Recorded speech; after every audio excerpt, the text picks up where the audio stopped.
Hi, Stefan Kesting from Grapplearts.com. This morning, I sent out a quick little snap about training early in the morning, training at 5 or 6 in the morning and being all hardcore, and quite frankly, why that didn't work for me. But that got me thinking about the larger topic of training and finding time to train when you're super duper crazy busy with life, but you still enjoy training. So that's what we're going to talk about, because I feel like I'm a little bit of an expert on the topic, and I know there are other people who are in the same boat. But you know what? I live in the Pacific Northwest. There's been like 28 days of rain in the last month. Today's the first day that it's not pouring in forever. So let's head outside and let's do this outside and, take advantage of the little bit of pseudo sunshine that there is. Okay, so how to train, how to get better at jiu-jitsu or martial arts when you have absolutely no time. So, like I said, I think I'm a little bit of an expert at this. I'm going to make this a very personal session. For example, I am a full-time firefighter. I run what's essentially a full-time business. I'm a single dad, and up until September this year, I was also homeschooling half-time 2 kids. So that's a pretty full plate. Oh, by the way, at the same time, I'm also trying to get better at jiu-jitsu. I want to keep on training, and I want to keep on improving, and I want to keep on learning, and I want to keep on sharing. So that's a very, very full plate. How on earth does one do that many things? So this is something that I've struggled with, and over the time, I've come up with some different answers. We all have 168 hours in a week. There are only 168 hours in a week, and let's say that we're sleeping and brushing our teeth and stuff like that for 8 hours a day, which is pretty good, and not all of us make it. So 8 hours a day for 7 days a week, that's 56 hours in a week. 168 hours, it leaves us a little bit over 100 hours a time. So now we're working. Say we're working 40 hours a week, 50 hours a week. This still leaves us with about 50 or 60 hours in a week. And frankly, most people, I think, completely squander that time.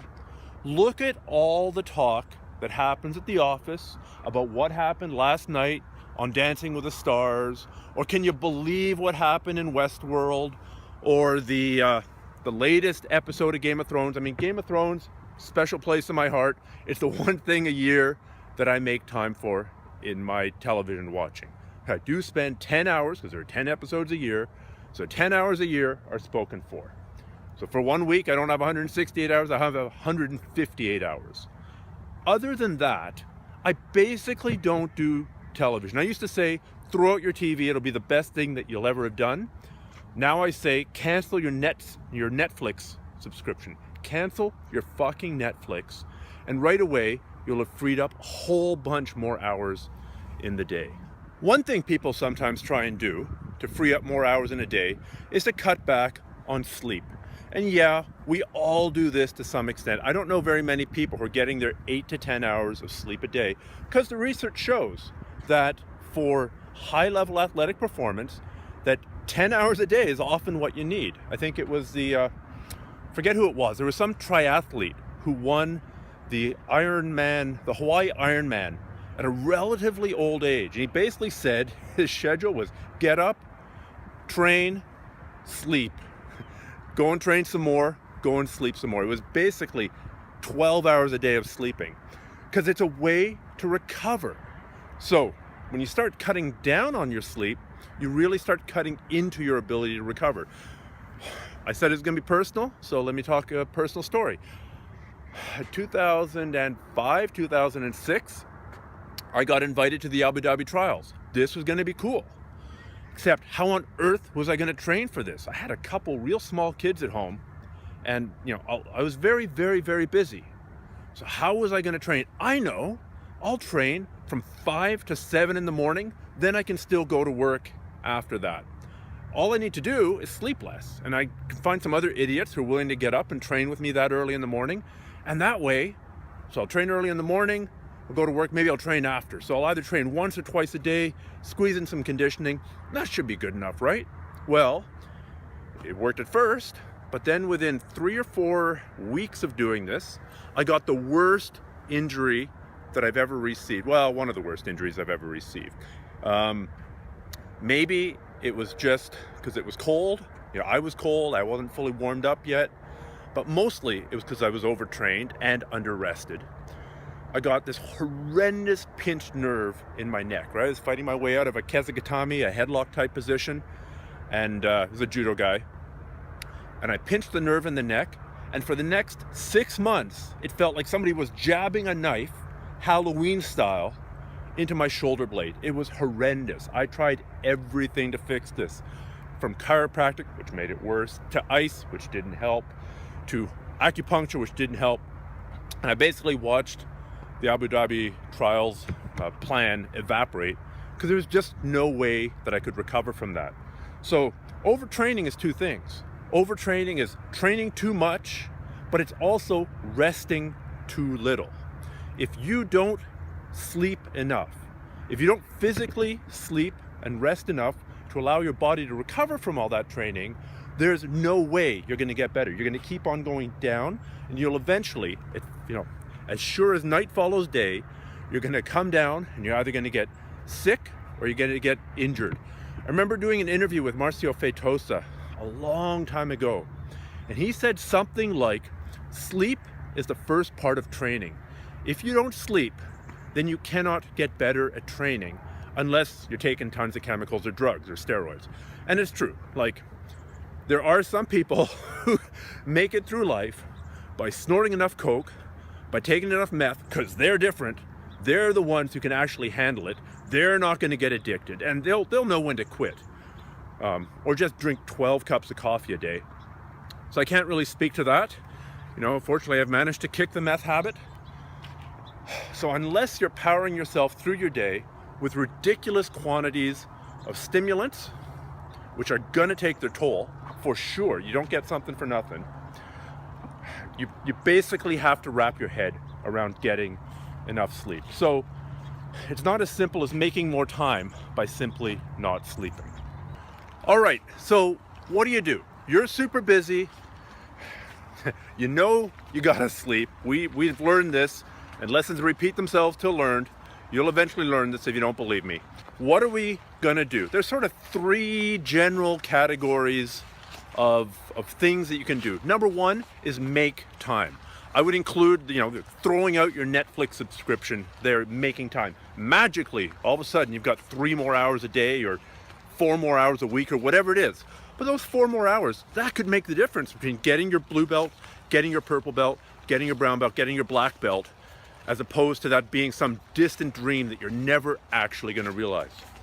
Another thing you can do to make more time is to train at times that there aren't officially classes at. If you can go and train with a friend, train at a club or train at a different club or train in a home gym, if you can get a few mats, then you might be able to squeeze in another 45-minute workout at a time when there aren't formal classes. But you can still train, you can still get better. I mean, my first home gym was 9 of those like half-inch thick, rock-hard puzzle mats. That was it. If you did throwing work on them or takedowns on them, you were dead. Something would break. But it was enough to roll. It was enough to do a little bit of drilling. And I had them down in my kitchen. Literally, I broke some kitchen cupboard doors, trying to do some kind of half-guard sweep. But it was better than nothing, because the alternative was not training at those times. Doing something is always better than doing nothing. So if you can put together a little home gym, 9 puzzle mats, it's $100 or a couple $100. Now, after doing martial arts for 35 years, I now finally have the home gym that I've always wanted. It's a beautiful 20-foot by 20-foot tatami mats on the floor, nice wrestling mats on the walls, beautiful lighting. It is the home gym I've always wanted, and I only had to wait 35 years to get it. Hopefully you can get it a little bit fast, but for me, with my busy life, that's a lifesaver, because I can have people come to me. I'm fortunate enough that, if I want to train, usually I can find somebody who's willing to make the journey to me. They may have more time, they may not have the facilities. I've got the facilities, I don't have the time, so we're kind of trading there. I might help them with whatever it is that they're working on, and in exchange, they'll let me use their body for drilling or for training, for sparring, or whatever it is that I need to do that day. Sort of on a related note, some people think that the answer is a training dummy. And I'm going to say from personal experience that most of the time, this is a terrible idea. It's a giant waste of time, money, effort, and space. 99% of the training dummies that are bought out there never end up getting used after the initial flush of enthusiasm for the first couple of weeks. People go, they have the best of intentions, they map out their training plans. I'm going to do 100 arm bars from the guard, then I'm going to flip around to 100 arm bars from mount every single day. Even though it's on a training dummy, it's got to be better than not training at all, right? Well, maybe.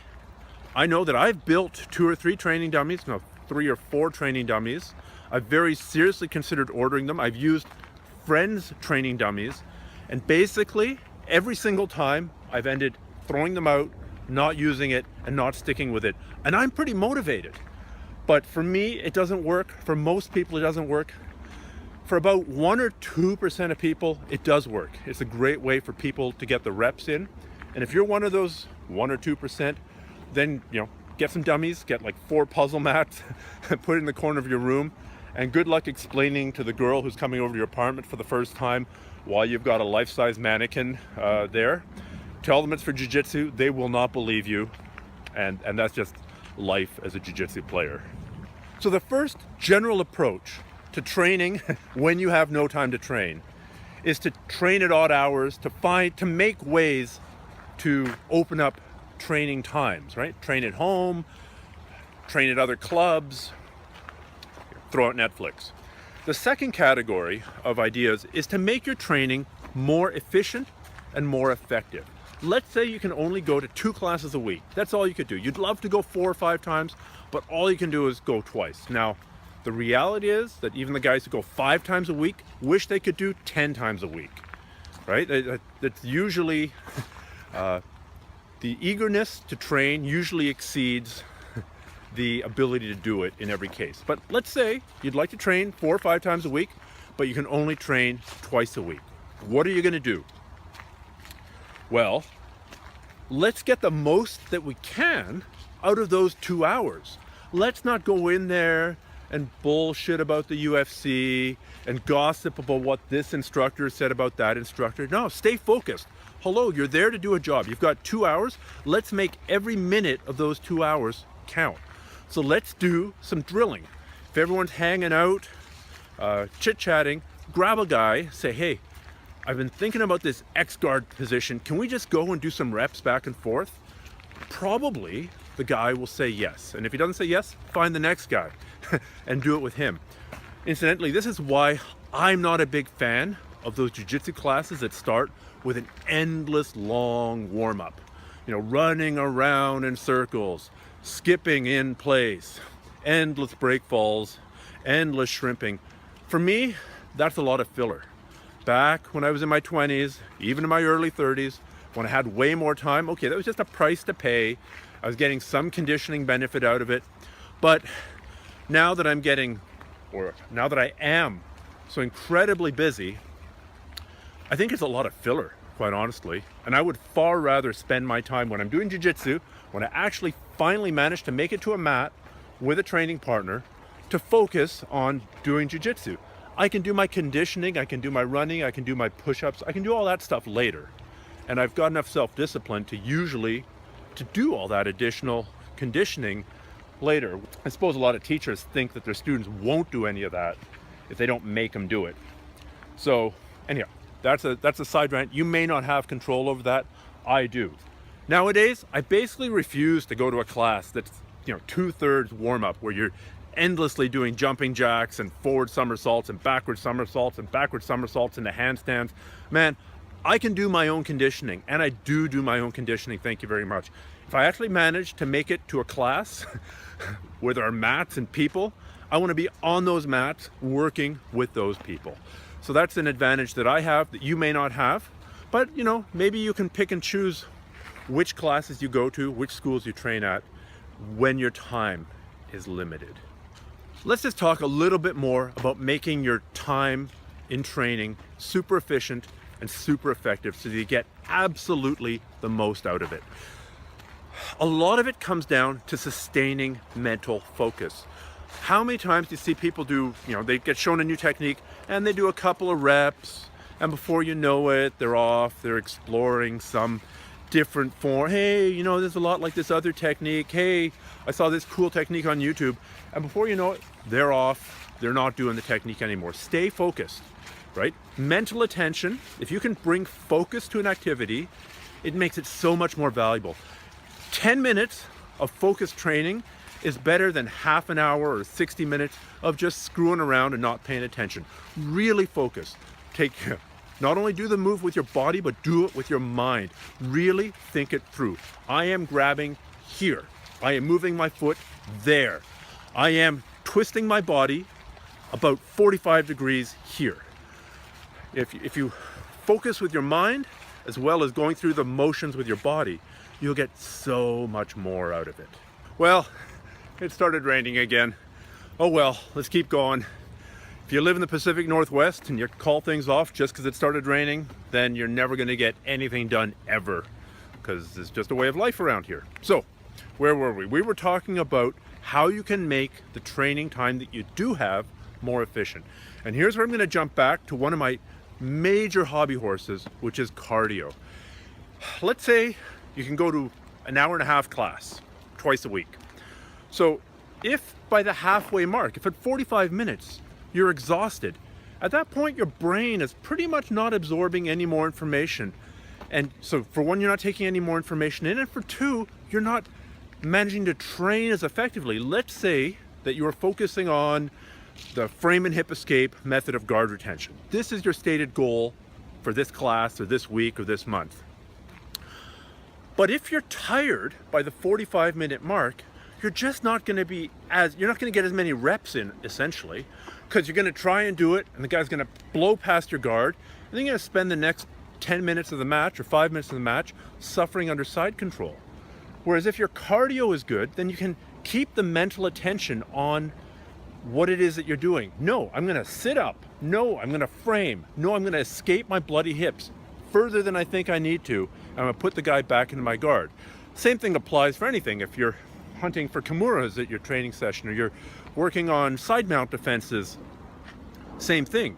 You need to stay focused on that. And if you're tired, you're not going to stay focused. You're not going to get as much out of your training session.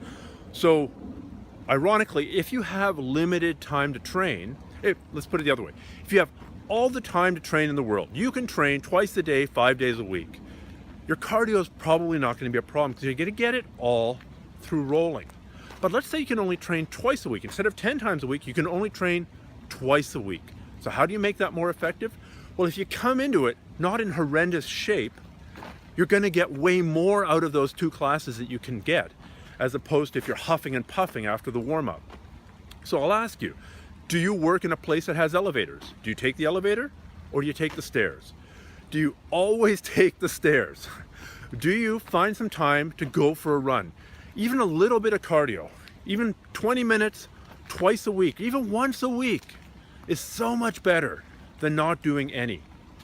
On Grapplearts, I've got a couple of articles that talk about exactly what to do, how to get in shape and how to stay in shape when training time is really super limited. One of them is called Fitness on 1 hour a week of working out. That was my answer to somebody who said, basically, look, I got no time at all to stay fit. I think I can devote 1 of my 168 hours a week to working out. What do you suggest that I do? And I answered it. Another is an article that I basically stole from John Hackelman from The Pit, which is 11 workouts that average 11 minutes each. So if you can do 2 11-minute workouts in a week, 22 minutes a week, there are 168 hours in a week. Can you work out for 22 minutes of them?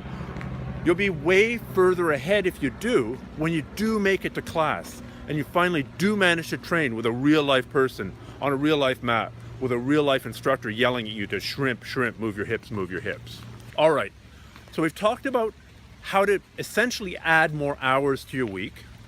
We've talked about making the training time that you do have more efficient and more effective.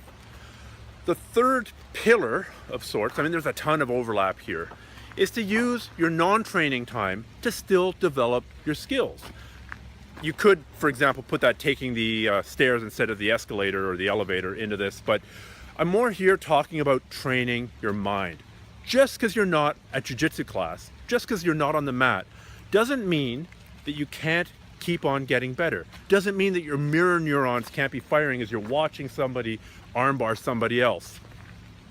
I really like, my personal bias here, are instructionals. I really like watching jiu-jitsu instructionals. I get a lot out of them. That's probably why I've ended up producing so many, because I've derived so much benefit from watching other people's instructionals that I make a lot of my own instructionals. Whether those are on DVD, yes, people still watch DVDs. I can't believe it. I'm predicting the demise of DVDs for 5 years, but they're still there. People are still buying them. Or now in app form, there's a lot of instructional apps, or even downloadable video products. Basically, if you can take somebody's experience, if somebody spends 3 years working on armbar setups, and they make an instructional, and they're even 30% effective at encapsulating what they know in their video product, then you've just received about a year of instruction there. You've received an acceleration of knowledge there of about 1 year. That's pretty incredible when you think of that. For $100 or $50 or $200, you can get essentially a year's worth of training knowledge inserted into your brain. I mean, this is something that we now almost take for granted, that martial artists in the past never, ever, ever had access to. It applies to anything. I mean, if you wanted to become a world expert, I don't know, deer skull painter, you'd go and you'd watch a bunch of YouTube videos on painting deer skulls. You'd buy some dude's program on how to paint skulls for pleasure and profit. And within 6 months, if you did it enough, if you actually thought about it enough, researched enough, and actually practiced it enough, you would be the deer skull painting expert. That's a pretty big digression, but the same could apply to triangle chokes. The same can apply to butterfly guard sweeps. The same thing can apply to passing the close guard. It's all out there. You can watch it on the bus. You can listen to it in some cases as you're driving. Don't watch it while you're driving. You can watch it on your lunch break. You watch it on the plane. It'll still go into your brain. And yes, even though you're not physically doing it, just watching it is a huge advantage sometimes. I mean, of course you need to eventually put it into action and actually physically do it. But there's a huge value to watching it. Related is the whole idea of watching competition. Watching the very best people in the world do something. There's so many people out there who've done breakdowns of, Marcelo Garcia's single leg X guard in action. And for the next 10 minutes, you can watch Marcelo Garcia hit single leg X after single leg X after single leg X. Or Ben Askren's wrestling takedown finishes. And again, you can have the benefit of somebody else having taken all that knowledge and compiled it and put it together in a compilation. And just by watching the high-level guys do something again and again and again, you can derive a huge amount of benefit. And if you can't train as often as you would like, then I would suggest that you still watch video as often as you can. Another potential way of learning when you're not actually on the mat training is reading books. There are some really good jiu-jitsu books out there that show techniques, and some people learn better by looking at pictures and reading the descriptions than they do from learning videos. If you're that kind of learner, then you should start accumulating a library of jiu-jitsu books. Unfortunately, some of the better publishers have gone out of business. Apparently, there's not a lot of money in making jiu-jitsu books, but you can still get them secondhand. You can still order some of them, and if you can get your hands on them, they can be really useful for certain kinds of learners. The final thing that you can do to train when you're not actually training is to train your mind. That means to visualize and to mentally problem solve. By visualization, it means you are imagining doing a specific technique on a specific person. I'm going to give the person my elbow. They're going to grab my elbow. I'm going to strip the grip. I'm going to grab over the shoulder. I'm going to go for the throw. Where does my foot go? Where does my hand go? Where does my head go? How does it feel? Try and imagine how it feels. Try and imagine how it looks. Try and imagine, the steps of doing it. Another related topic is sort of the creative problem solving in your mind. Man, every time I get stuck in this position here, I'll pick an example out of my head. When I've got the omoplata on somebody and they've got the omoplata on me and we're in that reciprocal position, what could I do? And going through it mentally, well, can I move my foot over his head? Can I free my grip using my knee? Can I stand up and shake him off? Bottom line is, you're still thinking about jiu-jitsu. And if you're thinking about jiu-jitsu, you'll have stuff to work on the next time you get on the mat, but your mind's not going stale. You're still in the game. You're still doing something. So you can make the class a couple times a week. If you can spend some time thinking about jiu-jitsu, visualizing jiu-jitsu, if you can sneak in 22 minutes a week of cardio, you'll be in a way better place than if you just go, oh man, I can't train at all. I can't do, the 5 hours or the 5 sessions a week that I want to do, so I shouldn't do it at all. Don't throw out the baby with the bathwater. Don't make it an all or nothing proposition. We come back to one of my very favorite sayings, which is having something is better than having nothing. There is value to training. If you, for a while, you've got a new child in the house, twins, let's make it twins. Your wife just had twins and she's having a hard time recovering from her pregnancy. Or you are the wife and you like to train and now you're having a hard time recovering from that pregnancy. Do the best you can. Doing something is better than doing nothing. Training once a week and going for a walk is better than not training once a week and not going for that walk. It'll keep your head in the game. It'll keep you active in the sport. It'll keep the desire going. And don't worry, jiu-jitsu will be there for you when you're ready to come back. Just because you can't make it to as many classes as you'd like, just because you can't do what you want to do, don't give up hope. Life changes. Eventually that big contract that you're working on will be finished. Eventually your medical school internship will be done. Eventually those twins will grow up. Eventually your wife will start feeling better or you'll get divorced. Time will come back to you if it's a priority, and jiu-jitsu will be there waiting for you, and hopefully you will be ready to get back to training as often as you like. So that's pretty much the end of this particular rant. What I'm going to do now is just throw on the Snapchat video that I filmed this morning that got me thinking about this topic. That Snapchat video was much more limited in scope. It was spontaneous, and it was mostly talking about this idea of training early in the morning, being super hardcore, which some people can pull off. I don't mean to denigrate that. If you're one of these people who doesn't need to sleep, if you only need to sleep 5 hours a night, you've got a huge advantage over me. Bloody use it. If you're one of these people who feels absolutely the best in the morning, you wake up and you're 5 in the morning, you like to always go for a run and go lift, perfect, go train. It doesn't apply to everybody. You just have to know yourself. You have to learn what works for you. You have to learn what works for your body. Another one of my favorite sayings is that good judgment comes from experience, and experience comes from bad judgment. So after you injure yourself enough times doing stuff that doesn't work for you, you'll figure out what does. Take care and have a great day. All right, so it's early. There's dawn's early light over there somewhere. And I'm heading out, but this got me thinking about training early in the morning. Now, I know a lot of guys who are really busy, like professionals, who train at 5 in the morning, 6 in the morning, before work. And I've done it too. When I was getting ready for the Abu Dhabi trials, I was super busy, small kids in the house, and I was getting up at 5 in the morning to train. Trouble is, that resulted in the worst joint injury I ever had. I pinched a nerve in my neck, and for the next half year, it felt like someone was stabbing me with a knife. I think the reason I got injured is because of one of two things. Either I wasn't warmed up enough, right? You're cold in the morning, you're stiff, you really got to warm up.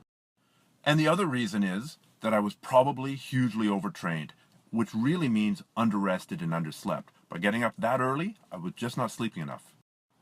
So ultimately, it really comes down to knowing your own body. If you train hard early in the morning, does it make you feel better? Does it make you feel worse? You got to figure it out.